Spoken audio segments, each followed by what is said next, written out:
In this short video, I will give you step-by-step instructions to give you the knowledge, a tools list, and torque specs to get the job done. If this video is helpful and saves you time, please subscribe and leave a comment below. Thanks for watching.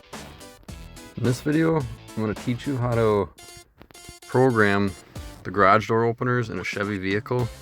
What you're going to need is your remote control that you use to open and close the doors. In this case, this is a LiftMaster. Most of the major brands should work with this. So first off, we're going to erase any codes that were on there previously. So what you're going to do is press and hold the 1 and the 3 at the same time for about 10 seconds. You'll watch that indicator light.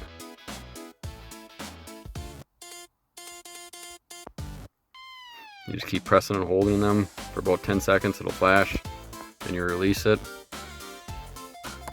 And then when you press the buttons, they all should just blink once, not flash or anything.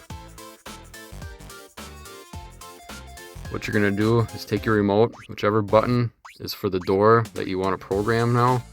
So in this case, I got the first button, and I'm gonna program to number 1.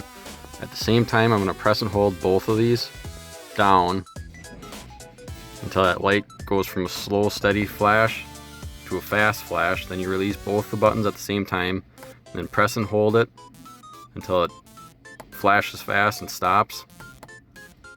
And then after that, your door will be programmed. So when you hit the button, it'll work like your normal garage door opener now. Thanks for watching the video. Please like and subscribe to get more short and to the point how-to videos like this that saves you time so you can get more done.